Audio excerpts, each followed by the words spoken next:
Breaking news, habang nagsasagawa ng isang importanteng pagtitipon ang 88 members of Clerical Council at dinidiscuss nito kung sino ang papalit sa kanilang napaslang na Supreme Leader na si Ayatollah Ali Khamenei. Pero ilang sandali lamang ay narinig ang mga malalakas na pagsabog. Yun pala, umaatake ng muli ang Air Force ng Israel. At ayon sa Israel, ilang sandali lamang bumungad ang wasak na mga gusali. Nakapagpili kaya ang Iran ng kanilang susunod na Supreme Leader?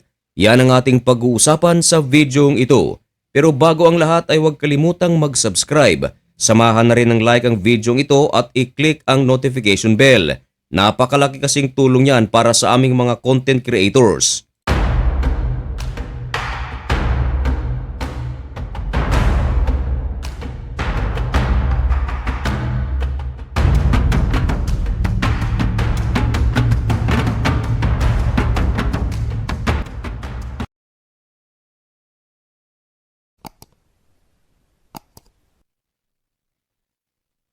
Maligayang pagbabalik mga kaibigan.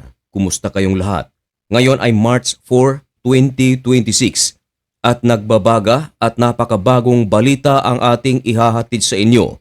Ito ay tungkol sa pinakabagong pag-atake ng Air Force ng Israel sa gitna ng Iran at habang nagsasagawa ng isang napaka-importanteng pagtitipon ang 88 na miyembro ng Clerical Council, hindi alintana kung ano ang susunod na mangyayari. Gayong ika-4 na araw ng digmaan buhat nang magsimulang umatake ang Israel at Amerika sa Iran. Kahit na alam ng IRGC at ang nasabing 88 na miyembro ng Clerical Council na talagang napakadelikado ng kanilang lugar ngayon dahil labas-masok ang mga fighter jets ng Amerika at ng Israel sa kanilang bansa, ay ginawa pa rin nila ang pagtitipon na ito. Isang indikasyon na talagang napaka-importante ng meeting na ito. Sapagkat kung anuman ang magiging resulta ng meeting na ito, dito nakasalalay ang rehimeng Ayatollah at ang buong Iran. Sapagkat sa meeting na ito ay pipili sila kung sino ang magiging susunod na leader ng Iran o kahalili ng pumanaw na si Ayatollah Ali Khamenei. Pero habang nagsasagawa sila ng meeting, ibinalita ng The Jerusalem Post at inamin mismo ng Israeli government na nagsagawa ng isang napakatinding pag-atake ang puwersa ng Israel. At hindi lang yan, talagang kinumpirma ng IDF ang building na kung saan nagsasagawa ng meeting ang mga matataas na pinuno ng Iran. Doon bumagsak ang mga bomba ng Israel. Kaya ayon sa Israel, wasak na wasak ang building na ito. Naglabas pa ng video ang Israel. Ang video na inyong nakikita ay ang aktual na kuha sa isinagawang pag-atake ng Air Force ng Israel sa lugar na kung saan nagsasagawa ng meeting ang 88 na miyembro ng Clerical Council. At yan makikita mga kaibigan na talagang wasak na wasak ito. Pero ang nakapagtataka, ayon pa rin sa ulat ng The Jerusalem Post, walang naitala na injury, wala ring nasawi sa naturang pag-atake gayong wasak na wasak ito.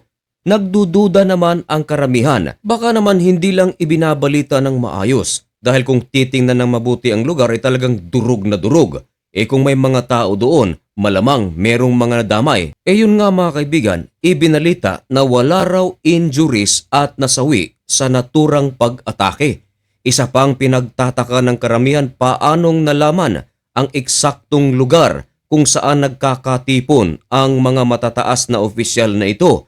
Merong mga nagsasabi baka merong kasabwat ang Amerika at Israel sa loob ng Iran. Meron ding mga nagsasabi madali lang yan sa Israel at sa United States of America dahil ang mga bansang ito ay merong high-tech na kagamitan upang matuntun ang kanilang target. Kumbaga, napakataas na antas ang intelligence ng Amerika at ng Israel. Pero ang tanong, nagtagumpay kaya ang Iran sa pagpili ng kanilang susunod na Supreme Leader? Ayon sa ulat ng Iran International, nagtagumpay sila at nakapagpili na ng kanilang Supreme Leader.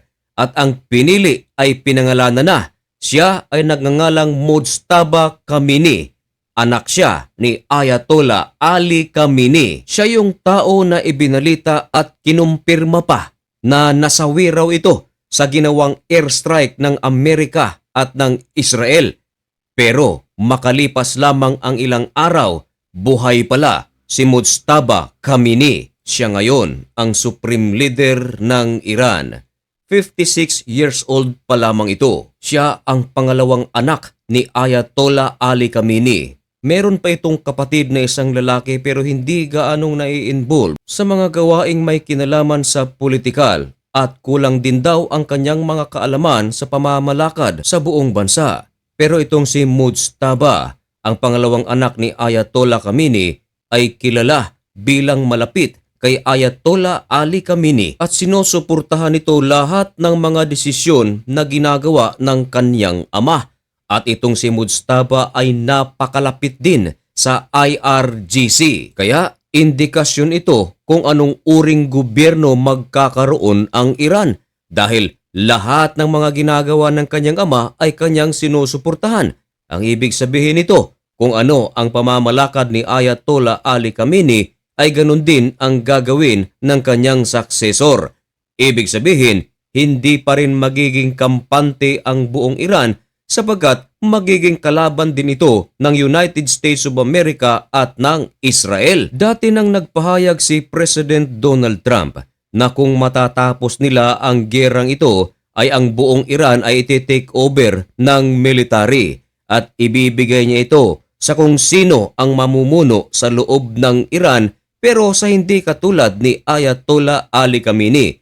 Sinabi na rin ni President Donald Trump na gusto niya si Reza Pahlavi pero mas gugustuhin niya kung sino ang mamumuno sa Iran yung nasa loob mismo ng Iran. Yan ay kung magtatagumpay nga ang Israel at Amerika sa kanilang pakikipaglaban laban sa puwersa ng IRGC. Sa tingin ng mga eksperto ay medyo tatagal pa ang digmaang ito sapagkat ayon kay President Donald Trump at maging ang Israel ay hindi sila hihinto sa kanilang gagawing mga pag-atake hanggang sa makamit nila ang kanilang goal. Ano nga ba ang goal ng Amerika at ng Israel? Number 1 mga kaibigan, regime change. Dahil kung hindi mapapalitan ang liderato ng Iran, ay ganun din ang mangyayari. Patuloy at magpapatuloy pa rin ang ginagawang nuclear project ng Iran. Bagay na ayaw namang pahintulutan ng Israel at ng Amerika. Ano kaya ang magiging susunod na kapalaran ng Iran sa mga susunod na araw, buwan o taon? At kung ano man yan mga kaibigan, yan ay isa sa ating mga susubaybayan. Kaya kung nais mong maging updated at kung sakaling gusto mo ang ganitong mga contents at baka naman bago ka lang sa channel na ito, baka pwedeng makahingi ng kaunting pabor. I-subscribe mo na ang napakaliit na channel na ito at dahil nandito ka na rin lang naman, wala naman sigurong kawalan kung samahan mo na ng matamis mong like ang videong ito. Mga kaibigan, hanggang dito na lamang muna ang videong ito. May God bless you and thank you so much for watching. Goodbye!